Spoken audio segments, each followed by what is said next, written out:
I'm claiming fair use to cover the images contained in this video. They're here to give background and illustrative information regarding the topic. I acknowledge that all material belongs to the copyright holders. I'd urge everyone watching to buy the DVDs, comics, toys and books, should you be interested enough. Please do not take this video as an endorsement of toy weaponry. This video is made from a point of 80s nostalgia when things were much different. Finally, don't email or message me asking to buy any of the items shown in this video from me. This is all from my personal collection and I ain't selling any of it. No siree, Bob. Right, enough waffle, let's get to it.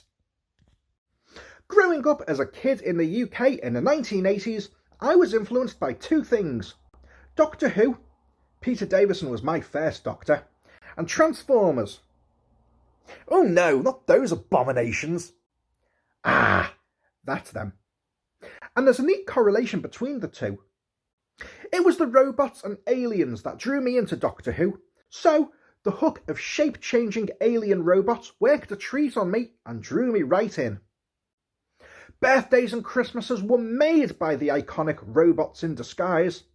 In this episode, I'm going to look back at one Transformer in particular, the original leader of the evil Decepticons, Megatron, the toy he was based on, and the Christmas heartbreak that he caused me.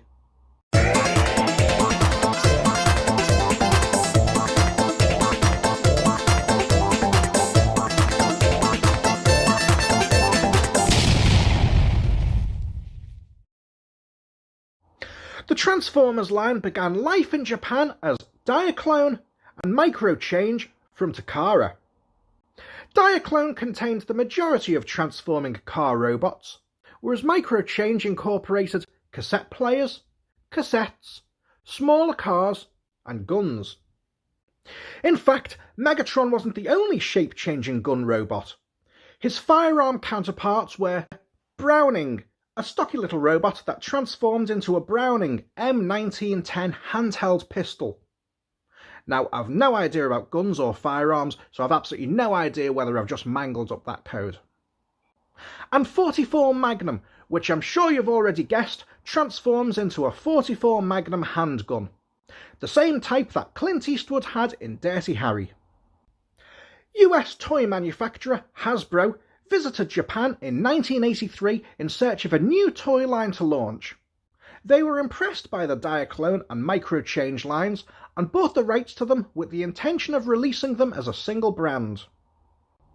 Out of the three gun robots, it was the Walther P38 that was chosen to become the leader of the bad guys. Hasbro had worked with Marvel to flesh out their successful G.I. Joe line, and return to them to create a backstory and character profiles for their new Transformers brand. Marvel editor-in-chief Jim Shooter and writer Dennis O'Neil created the backstory for the robots, whereas editor Bob Budiansky created the majority of names and profiles for the characters. In fact, there was a controversy about Megatron even from the start. The name Megatron was a mashup of Megaton and electronic. As the threat of nuclear war still loomed large in the 1980s, and Megaton being associated with a nuclear bomb, Hasbro initially rejected the name Megatron because it sounded too scary. Budiansky argued that, as the leader of the bad guys, he was supposed to sound scary. Hasbro conceded and allowed the name to be used. Whilst primarily created as a 25-minute commercial for the toys, the Transformers cartoon was nonetheless an absolute smash hit.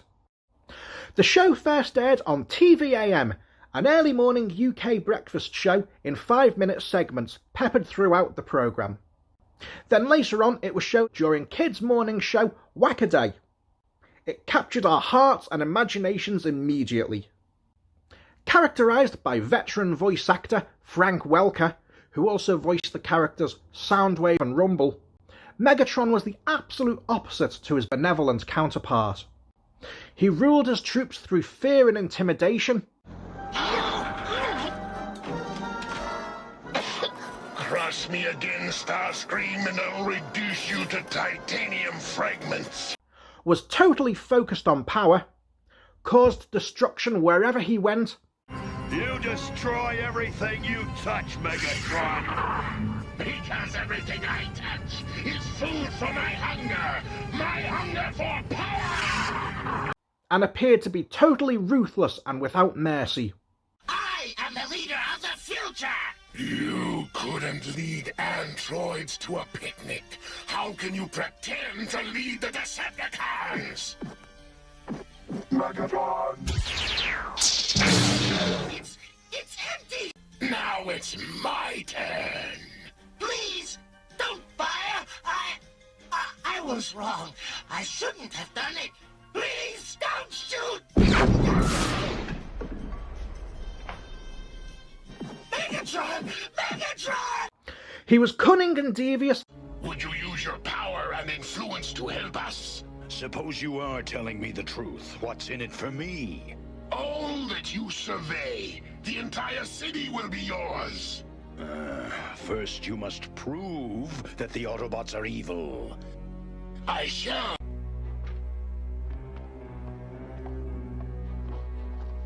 My price is 2 cities! There is no limit to what you can have if you join us.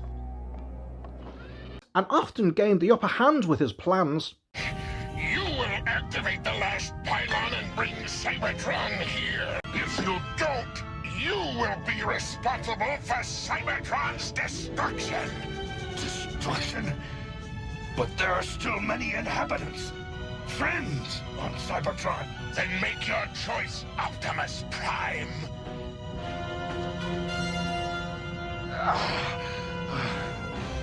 Very well, Megatron. You win. Often, his failure was down to betrayal or overpowerment. It's no use! We're outnumbered!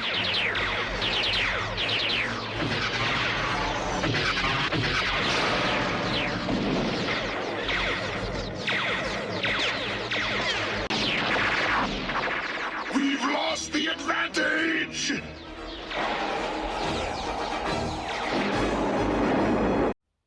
He is the only villain I can think of who succeeded in actually killing his rival.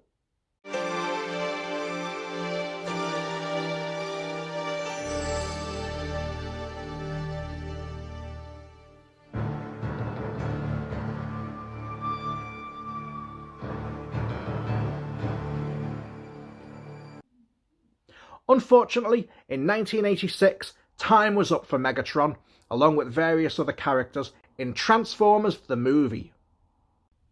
Hasbro wanted to introduce a whole new line of characters, and in doing so, wiped out the bulk of our toy collection on screen.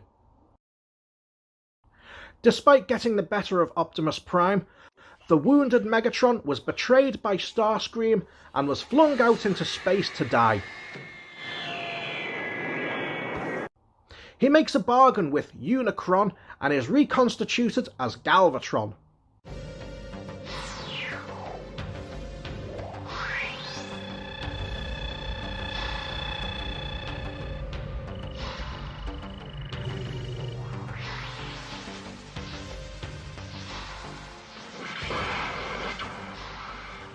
Behold, Galvatron. And that's where my interest waned.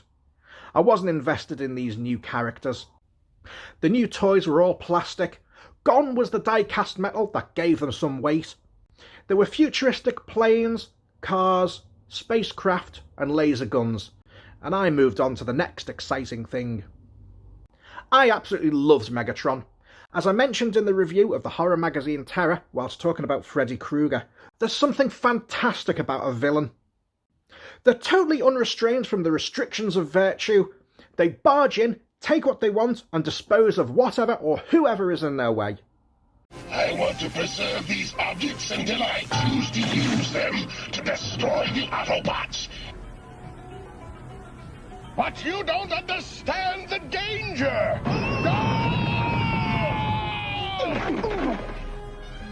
Starscream, demolish this installation!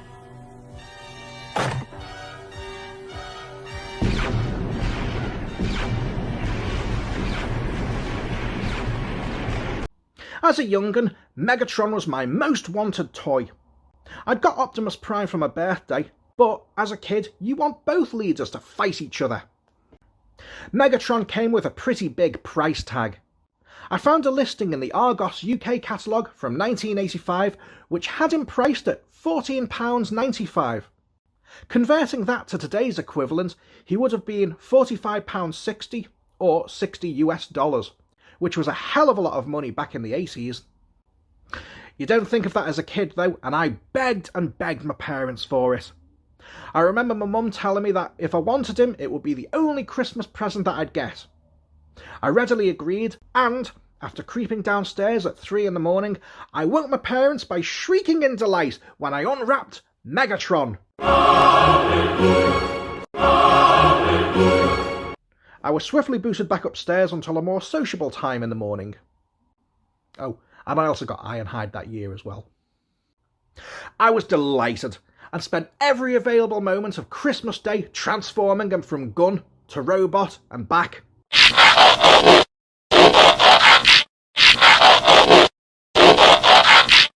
was the happiest little boy in the world until Boxing Day. As I was transforming him from robot to gun, the gun barrel broke off. To say that I was upset was an understatement. After Boxing Day, he was packaged back up and my parents drove us to the place that Santa had got him from. We were told that there were no more currently in stock and that it would be about 2 weeks before more of them came in. So I was given a choice to either wait for more to come in and get a replacement, or have the money and buy other toys. Well, I'd had Megatron and he'd already broken on me. What if the next one did the same? So 7 or 8 year old me decided to take the money for other toys. And it was a decision that I would regret much later. Many years later, in the early 90s, I decided to try and pick the figure up again. Unfortunately, after many phone calls to the Hasbro customer service line in Wales, I found out that he'd been completely discontinued in 1991. I scoured car boot sales and collectible shops hoping to find him. I came across many other Transformers, but Megatron always eluded me despite a promising lead or two. With the advent of the internet back in 1995, I made a contact with a toy dealer in America. He had both a boxed and loose version of the figure. They were both priced a little bit more than I could afford to pay. However, we got along and made a deal that if I sent over some UK exclusive Transformers as well as some Star Wars reissue figures, he'd reduce the price for me. I ended up sending him over the items that he wanted, and a few weeks later I received a parcel. Opening it up, I got the same giddy, excited feeling as I did back on that Christmas morning when I pulled out the Megatron robot with his accessories. My years of frantic searching had paid off and he was finally back in my collection. And here he is! Now, the first thing you'll notice, and has been discussed multiple times, is how different he looks to his cartoon counterpart. He's rather disproportionate, and whenever his toy was shown anywhere, they always displayed him with his legs wide apart. Now, I think we can all agree that the placement of the gun trigger is unfortunate at best. In gun mode, he looks amazing. In fact, the gun looks a little too good, which is why, outside of Japan, he'll never be released. The micro-change robot was originally called Gun Robo P38 in Japan, and it seems that Japan has a rather more relaxed attitude to realistic weapons toys. One feature on the original toy, which was removed for its American and UK release, was the ability to shoot small plastic pellets. The gun mode is a Walther P38 pistol, which, fun fact, was the very same gun that the Nazis used in World War II. However, with the stock, scope and silencer, it was actually based on the 60s spy series The Man from U.N.C.L.E. The Japanese version also came with a big chrome sword, which I seem to recall was also left out of the US and UK releases. Now, I've heard stories about people being shot by the police who've mistook the Megatron toy for a real gun. I also believe it was used in several hold-up robberies. Whilst I can fully believe that these incidents occurred, I've not been able to find anything other than passing comments on forums about them. So, at the current time, it remains inconclusive really. In 1988, in the United States, there was a federal law passed regarding toy guns. This put restrictions on the realism of the toy. There was a law that required toy guns to have an orange plug on the barrel, or for the barrel to be made of orange plastic. This identified them as toys.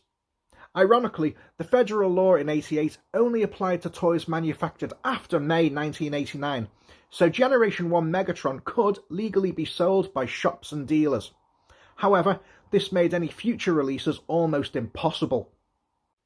From 2002 to 2004, Hasbro released a series of classic figures as a commemorative series through Toys R Us. These were reissues of toys from the original Transformers series from 84 and 85. Hasbro had planned on including the original Megatron in this line. They were fully aware of the restrictions placed on gun toys and so came up with the idea of Safety Megatron. He would now sport orange and blue instead of his original silver chrome. Even this was not enough to soothe the concerns of Toys R Us. They still argued that the gun looked too realistic, and so the attempt to include Megatron was dropped. In 2001, there was no such problem in Japan, and G1 Megatron received what could be referred to as the ultimate reissue. It came with the chrome sword, which I mentioned was missing from the UK-US release, and regained its functional firing mechanism. I managed to get hold of one back in the day. This cellophane has never been taken off, and the box has never and will never be opened. I'm delighted to have a reissue with the classic style box. The artwork on the original Transformers was as much of an appeal as the toys themselves. It really gave them a personality and made it so much more than a simple child's plaything.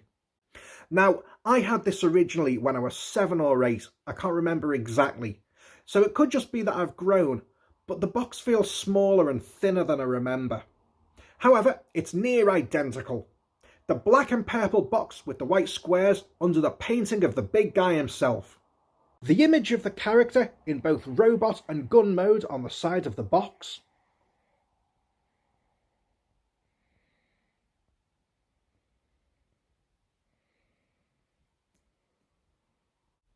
The epic space battle scene, which adorned all of the 1984 line of toys, and it's a repeat of the robot and gun mode on the other side of the box.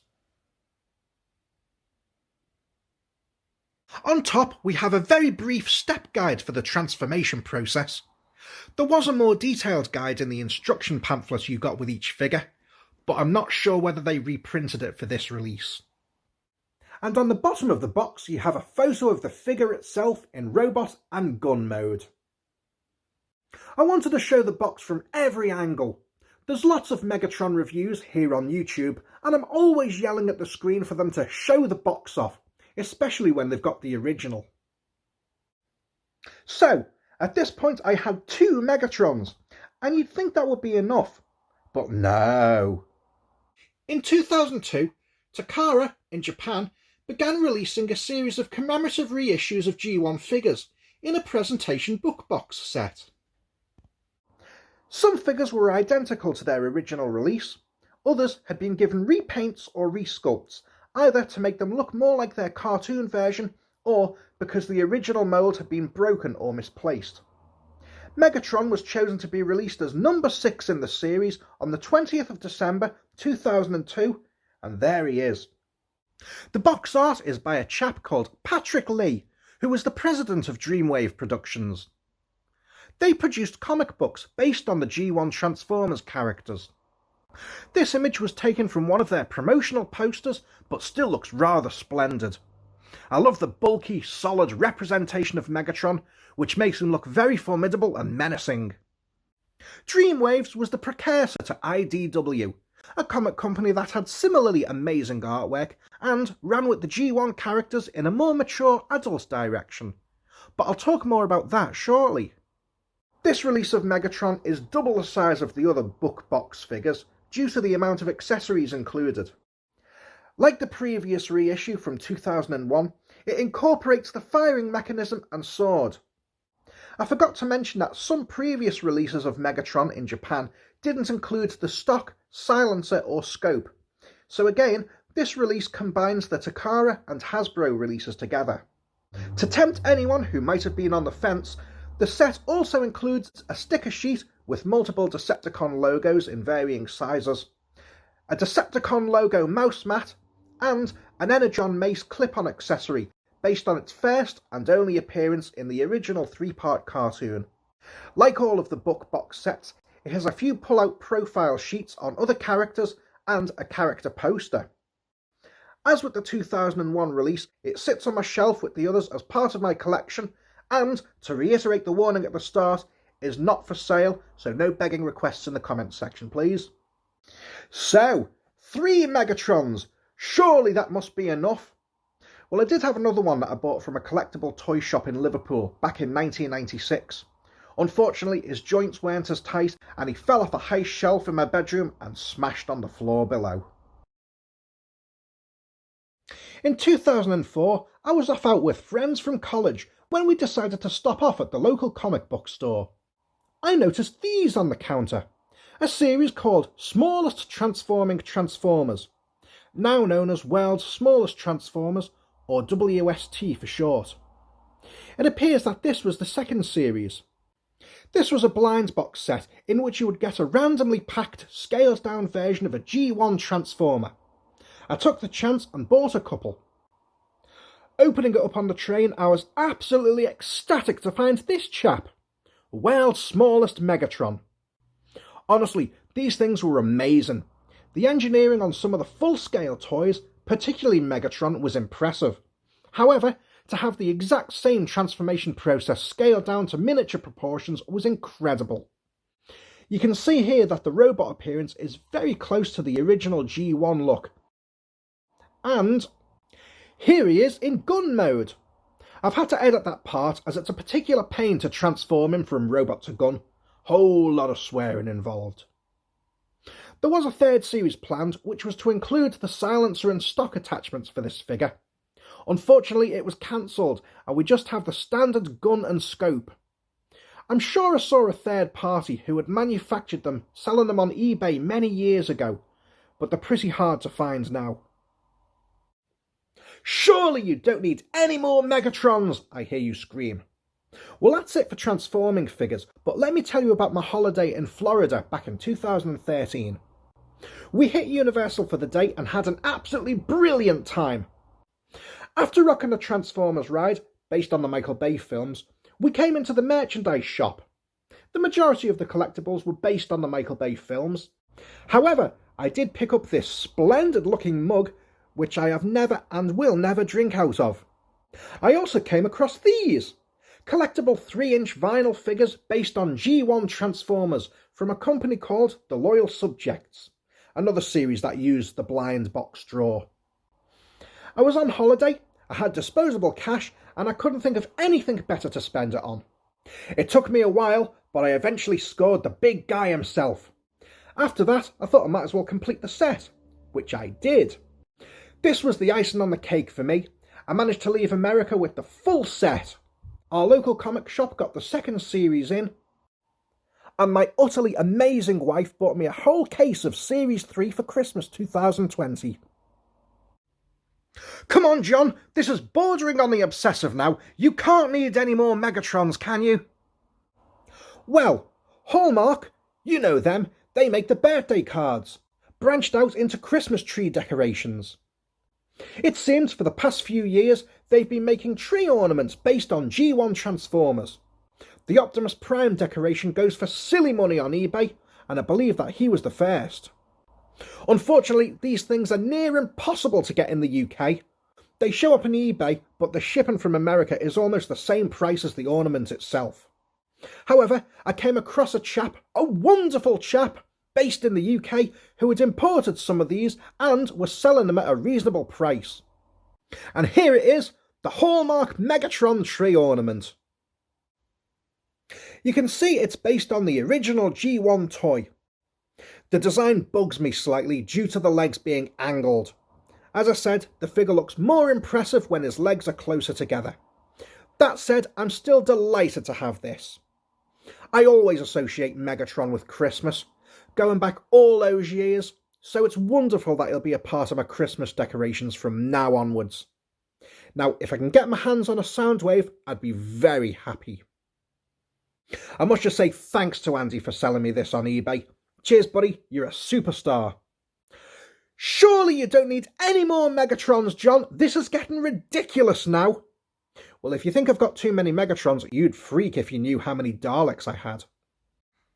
The last two items I'm going to show you were gifts from my wife and parents last Christmas. 2020 for all you future viewers out there.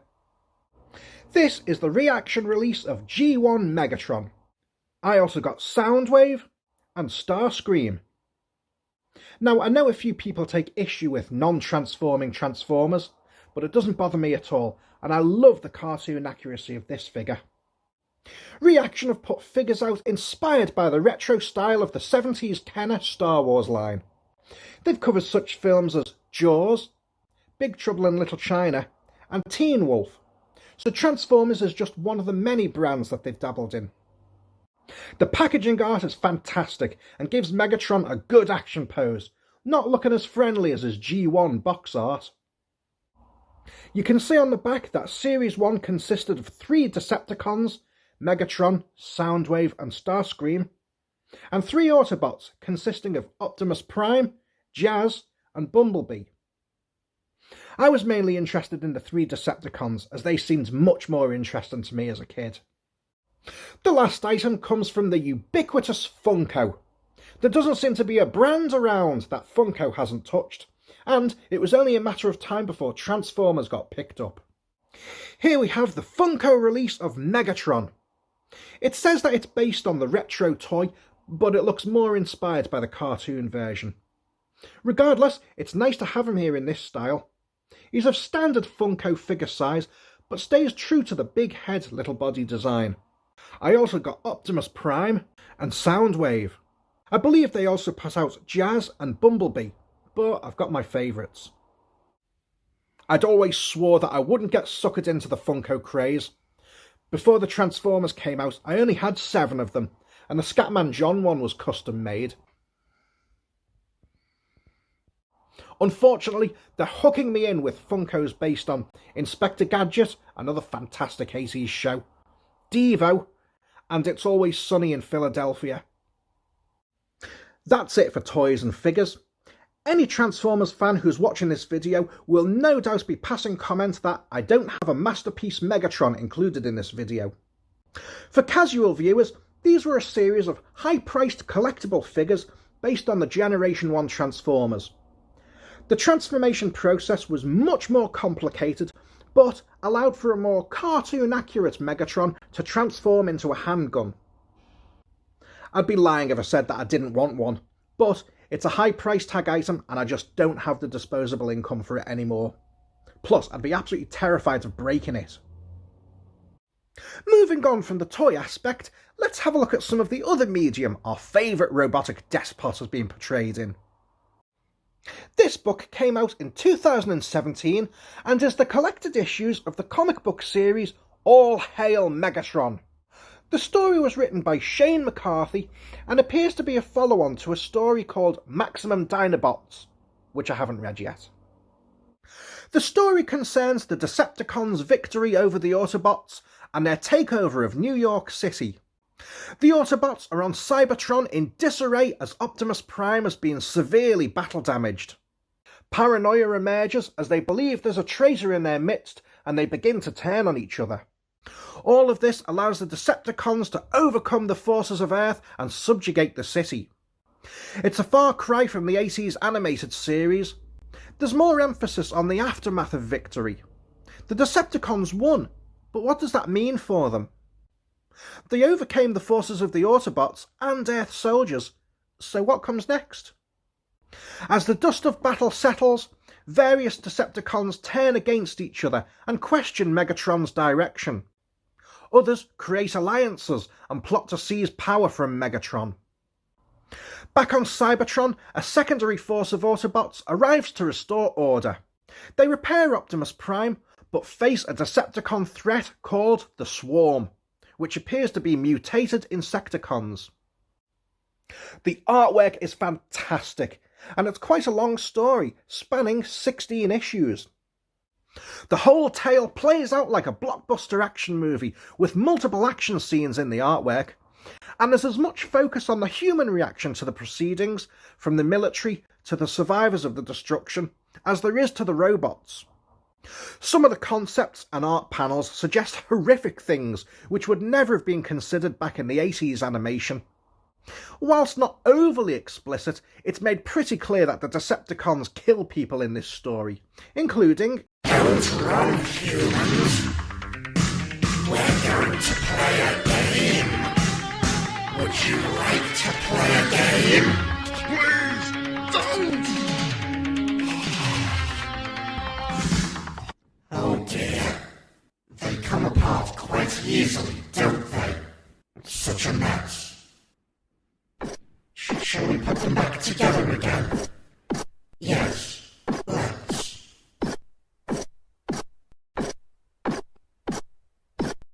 and Frenzy eject. Operation Annihilation. Frenzy's central core constantly emits an intense infrasonic frequency. It causes anything nearby to experience violent nightmares and extremely horrific delusions. Even him. No one's immune. Well, almost no one.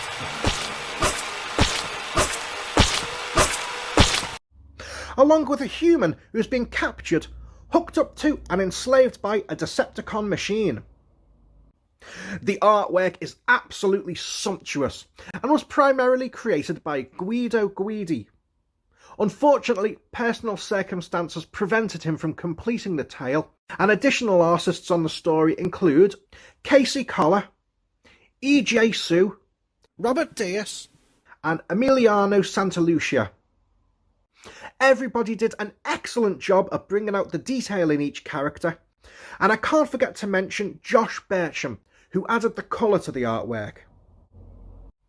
The book is expensive now, totaling about £65 on Amazon. I don't remember paying that much for it at the time.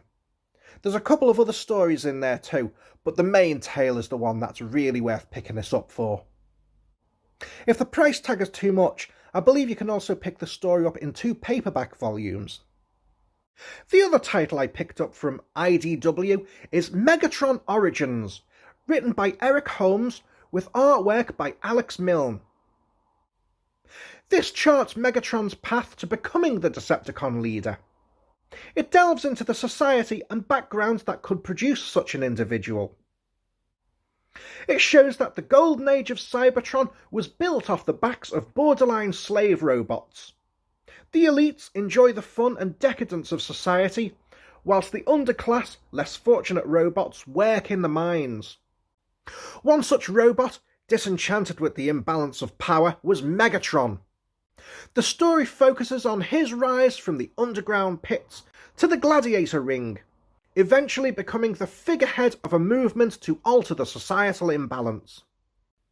Indeed, his path begins when a Cybertronian senator announces that their jobs are being lost to automation. Whilst protesting this turn of events, one of Megatron's colleagues is murdered by an Autobot guard, sparking a riot. Megatron is arrested for his participation, but manages to escape with Rumble and Frenzy. They go off the radar underground, where Megatron develops a reputation as a champion gladiator. He begins to use his status to grow a following, and the Decepticons we know gather around him. This leads to the beginnings of the Civil War, which led to the events of the G1 animation. This is a great story, but I must admit that I found it a bit of a tough read. It lacks the colour and mayhem of the G1 cartoon and the all Hail Megatron story. It's very grey and shadowy, which fits the tone perfectly. Unfortunately, there were some panels where I found it really difficult to work out what was actually going on.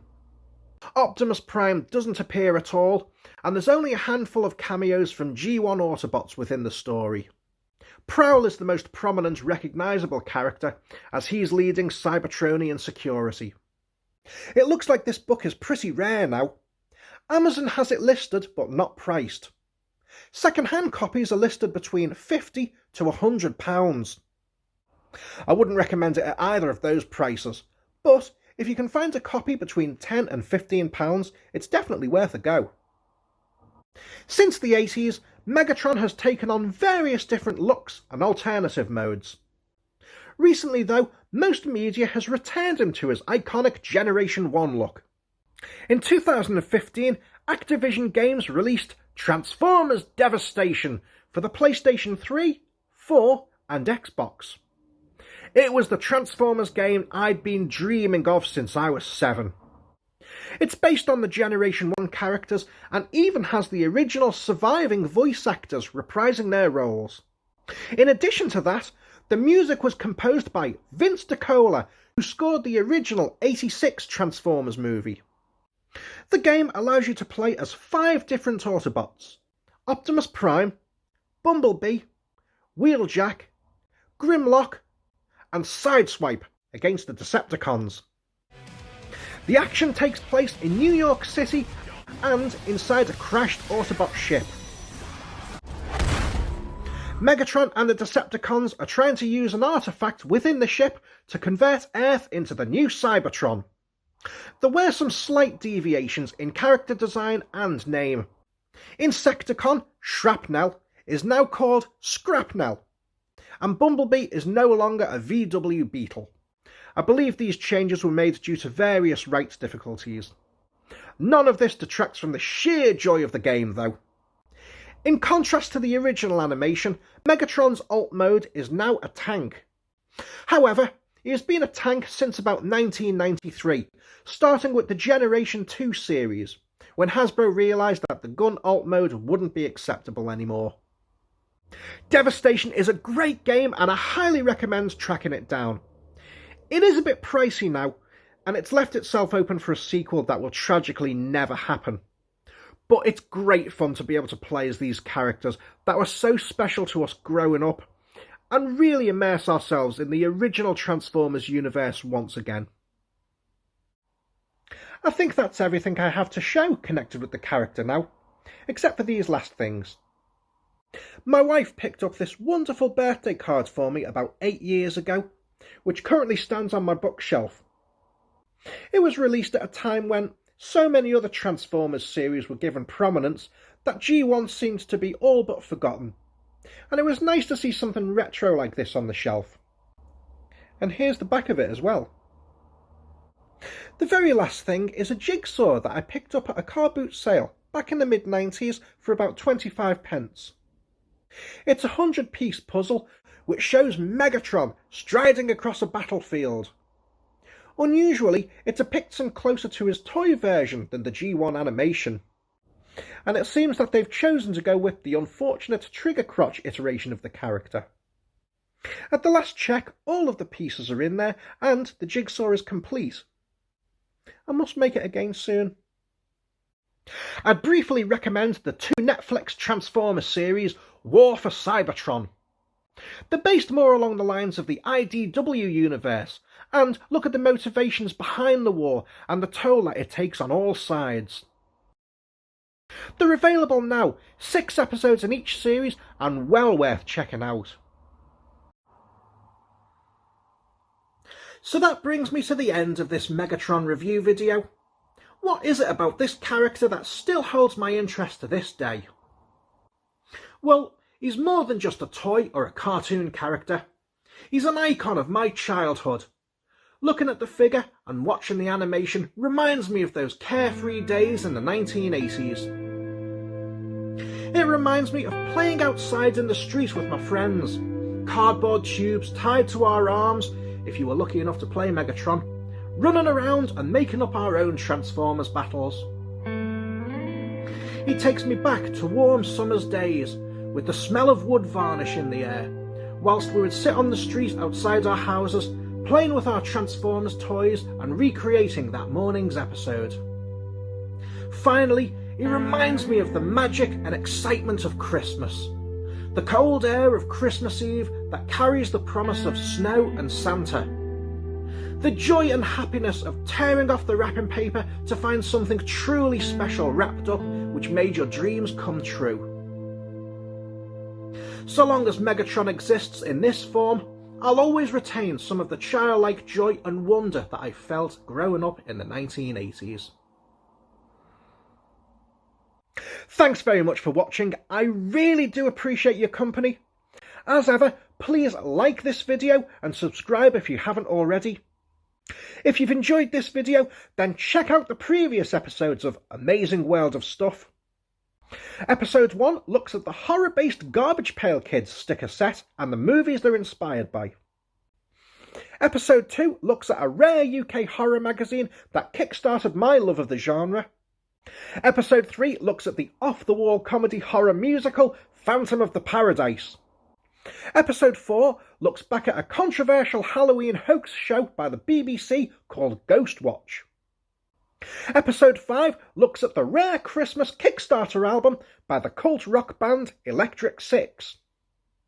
And Episode 6 looks at a book called Scarred for Life, which covers the darker, creepier aspects of UK culture from the 1970s, from kids' TV shows to snacks. Before you go, if you enjoyed the brief animated segments in this video, then please do check out some of my 15-second horror shorts as well. There's going to be some more coming later on in the year. Until next time, stay safe gang, and thanks very much for your company. See you soon!